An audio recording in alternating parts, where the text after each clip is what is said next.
No tenía pensado hablar del algarrobo en este vídeo, de hecho reconozco que este vídeo se me acaba de ir totalmente de las manos.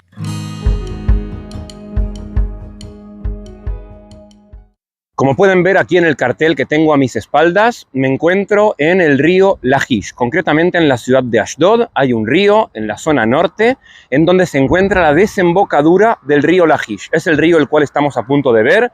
En unos minutos me voy a dirigir hacia allá para que lo puedan ver también ustedes. El río Lajish es un río que nace en los montes de Judea, pasa por la antigua ciudad bíblica de Lajish, de ahí obtiene su nombre, río Lajish, y finalmente desemboca en el mar Mediterráneo, en lo que es hoy en día la ciudad de Ashdod.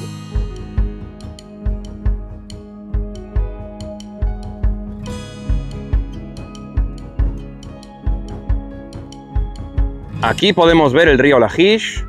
Es un río que, como podemos ver, aquí es muy caudaloso, tiene mucha agua. Vemos gente ahí alquilando sus barquitos para poder navegar un poco en las aguas del río Lajish, o simplemente gente paseando, o gente sentada, haciendo un picnic. En definitiva, gente pasándola bien en lo que podríamos llamar como el pulmón verde de la ciudad de Ashdod, una ciudad que es una ciudad residencial e industrial. Tiene un parque como este, en donde hay agua, en donde hay vegetación, en donde se puede venir a disfrutar un poco de la brisa. Vemos ahí de nuevo gente alquilando sus barquitos para navegar en las aguas del río Lajish.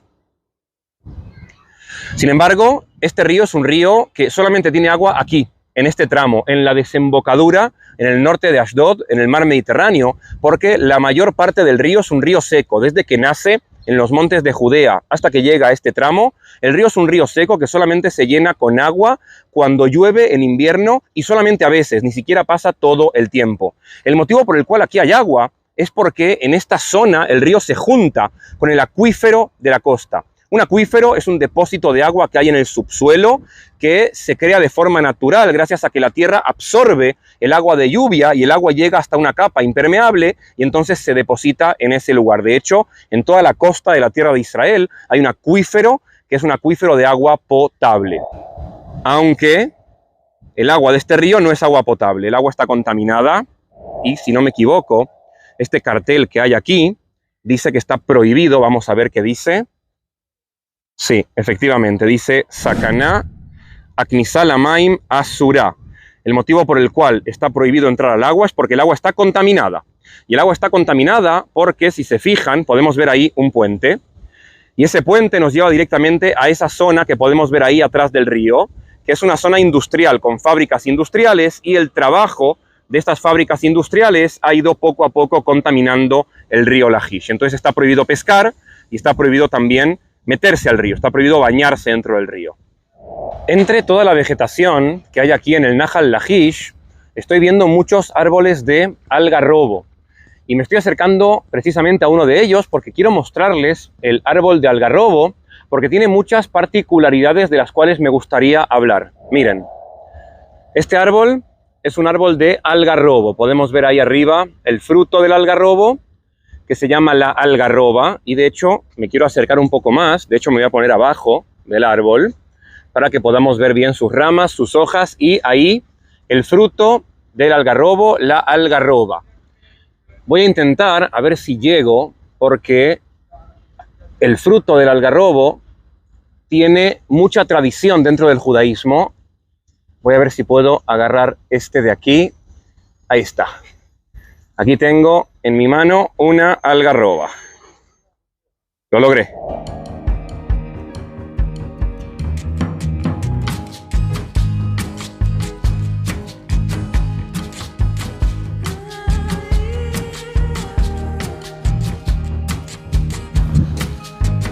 Aquí estoy con mi algarroba, con el fruto del algarrobo, el cual acabo de sacar directamente del árbol de algarrobo que acabamos de ver. Y el motivo por el cual les quise hablar de este fruto, del fruto de este árbol, de entre todos los árboles que hay aquí en el río Lajish, es porque a mí me gustan mucho las historias que cuenta la tradición judía sobre este árbol, y porque además este árbol, el fruto de este árbol, tiene propiedades que son comestibles y que también son medicinales, además de otras curiosidades de las cuales les voy a hablar ahora.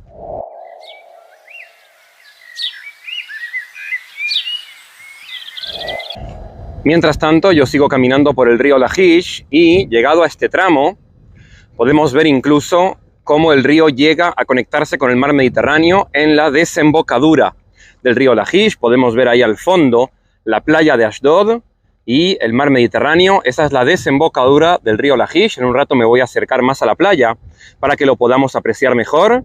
Y aquí delante de nosotros el río Lajish. Bueno, quiero aprovechar para contarles dos de las historias que tienen que ver con el algarrobo. Todavía tengo aquí en mi mano la algarroba, que son dos historias que trae la tradición judía rabínica. Son historias que se encuentran en el Talmud, que es la obra clásica del judaísmo rabínico. La primera historia tiene que ver con Rabbi Shimon Bar Yochai, o Rashbi, según sus iniciales en hebreo. En la época en la que el pueblo de Israel estaba en guerra con Roma, hace aproximadamente 1800 años, él se esconde de los romanos junto con su hijo en una cueva en el norte de Israel y está 12 años escondido en esa cueva. Bueno, cuenta la tradición rabínica que en la entrada de la cueva había un árbol de algarrobo. Y durante esos 12 años que Rashbi con su hijo están encerrados en la cueva escondiéndose de los romanos, según esta tradición, Rashbi y su hijo comieron única y exclusivamente del fruto que da el algarrobo, es decir, de algarrobas. La segunda historia tiene que ver también con el Talmud y con un sabio llamado Joni Ameagel. Joni Ameagel era un sabio que en una oportunidad estaba recorriendo la tierra de Israel y logra apreciar a lo lejos a un anciano que está plantando un árbol.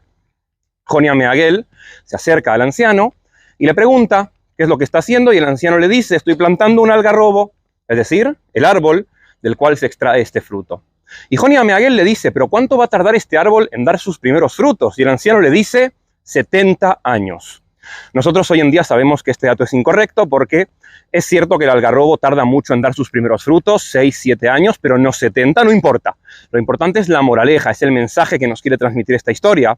Y es ahí cuando Joni Ameagel le dice al anciano: pero ¿qué estás haciendo? ¿Por qué estás plantando un árbol de cuyos frutos no te vas a poder beneficiar? Porque claramente tú no vas a vivir otros 70 años. Y ahí el anciano le responde: del mismo modo que mis antepasados, mis padres, mis abuelos, mis bisabuelos y mis tatarabuelos plantaron algarrobos para mí, y yo me encontré ya cuando nací un mundo ordenado, así yo preparo el mundo para mis descendientes, para que mis hijos, mis nietos y mis bisnietos tengan también frutos de algarrobo.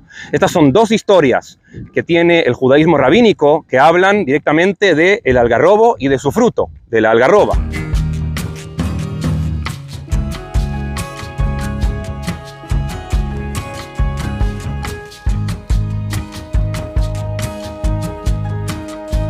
Bueno, el motivo por el cual en la tradición judía está tan presente este fruto y el árbol de este fruto, el algarrobo, es primero y principal porque es un árbol que abunda en la tierra de Israel. Estoy aquí en la zona de Ashdod, en el río Lajish, en la costa mediterránea, y hay muchos árboles de algarrobo, pero también hay algarrobos en la zona de Jerusalén, hay algarrobos en la zona del centro del país, en los montes de Judea, en los bajos de Judea, hay algarrobos en la región de Galilea, es decir, es un árbol que abunda, es un árbol que está por aquí, y por tanto era un árbol conocido para los sabios que escribieron la Mishnah y posteriormente el Talmud, que son la base de la literatura rabínica. Luego también está el tema del nombre. En español, algarrobo viene de al-jarub, que es en árabe, pero en hebreo también se dice jarub. Es decir, es un término que en español proviene de un idioma semítico, lo que significa que es un árbol principalmente de la región de Medio Oriente. De ahí viene el algarrobo, al-jarub o jarub. En hebreo algarrobo se dice jarub. Ahora bien, el motivo por el cual los sabios del Talmud escogieron este fruto, la algarroba, el fruto del algarrobo, para ilustrar la historia de, por ejemplo, Rabbi Shimon Bar Yochai, que se esconde junto a su hijo y durante 12 años lo único que come es esto, es porque la algarroba se la considera un alimento total.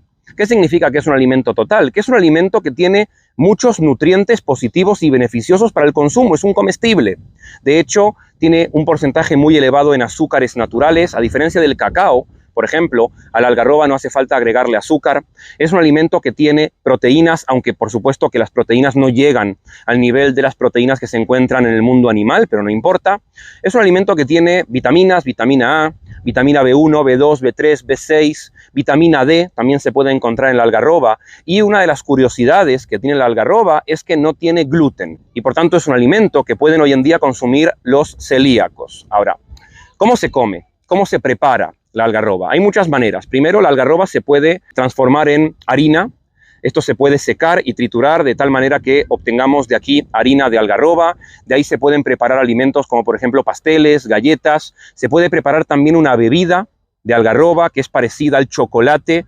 Se puede preparar incluso una bebida alcohólica de algarroba o incluso, si la limpiamos un poquito, podemos extraer la algarroba del árbol, como acabamos de hacer, y comerla cruda.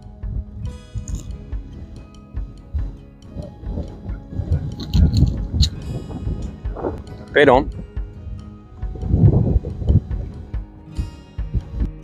se puede, no hay ningún problema. La algarroba se puede comer cruda, por supuesto hay que limpiarla antes. Y lo que no se puede comer crudo es la semilla. La semilla no se puede comer cruda. Para comer la semilla hay que procesarla primero porque la semilla es muy dura. Esta es una semilla de algarroba.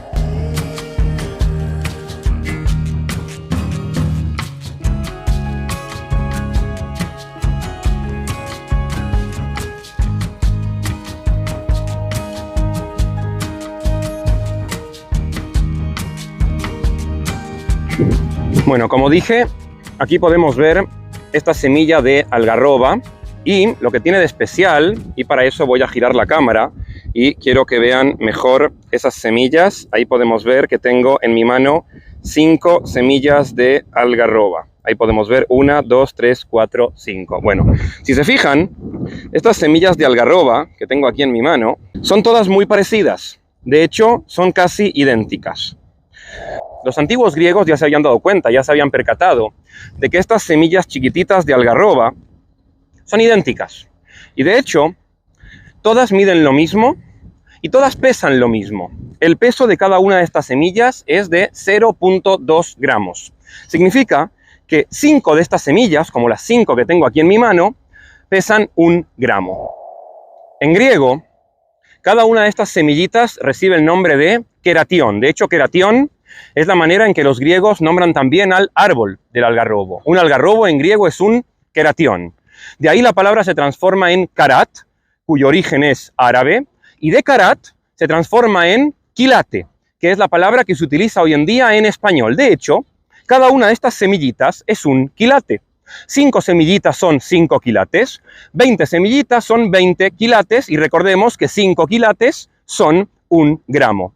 Esta era la manera que tenían los antiguos de medir el valor de las joyas y de las piedras preciosas. Colocaban en una balanza, por un lado, la piedra preciosa, y en la otra balanza colocaban la cantidad de semillas necesarias para igualar la balanza, y así determinaban cuántos quilates tenía cada una de las piedras preciosas. Si la balanza se estabilizaba con 5 semillitas, esa piedra preciosa valía 5 quilates. Si se estabilizaba con 20 semillitas, esa piedra preciosa valía 20 quilates. Y de ahí podemos entender el origen del término quilates, que sirve para medir el valor de las joyas y de las piedras preciosas. No nos confundamos con los quilates de calidad y con los quilates de pureza que se utilizan hoy en día para medir el oro.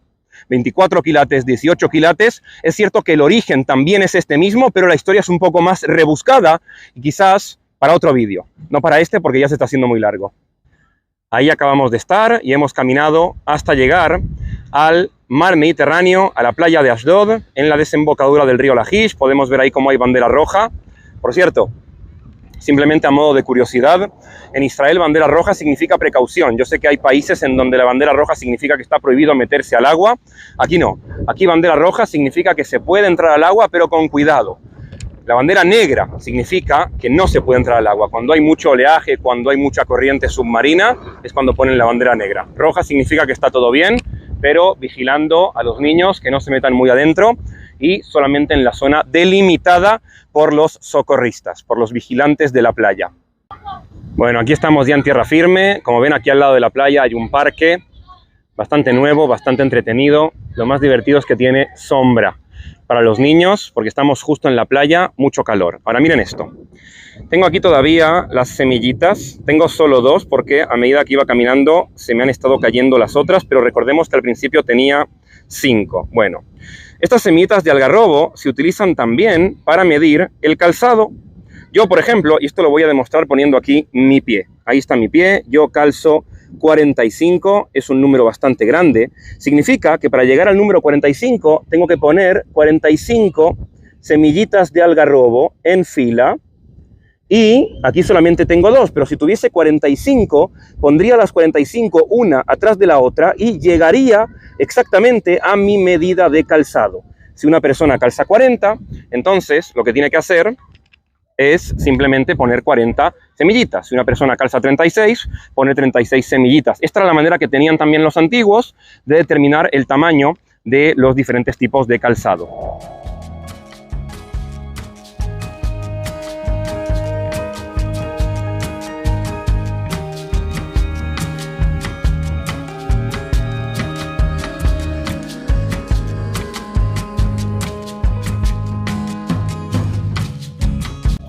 Bueno, les voy a contar la verdad, porque aquí en este canal me gusta la transparencia ante todo, 100% sincero siempre. No tenía pensado hablar del algarrobo en este vídeo, de hecho reconozco que este vídeo se me acaba de ir totalmente de las manos. El objetivo principal de este vídeo era caminar por varios lugares de Ashdod y hacer una especie de análisis secuencial de las veces que aparece Ashdod en el Tanaj, porque Ashdod aparece muchas veces en el Tanaj y por eso me fui al río Lajish a hacer ahí la introducción para empezar explicando que el río Lajish es un río bíblico que aparece en el Tanaj, etc. Y de ahí hacer una especie de resumen de todas las veces que aparece Ashdod en el Tanaj. Esto, como pueden ver, no pasó. Si les interesa la temática original del vídeo, lo que tenía pensado hacer, que era recorriendo Ashdod y descubriendo historias bíblicas, o las historias bíblicas de Ashdod, si les interesa eso, que yo creo que es muy interesante porque hay mucho para hablar, déjenmelo aquí en los comentarios, no sean malos, háganme primero un like, suscríbanse y déjenme aquí en los comentarios si les interesa o no, y también pueden dejar preguntas como siempre, respondo a todo el mundo. Nos vemos.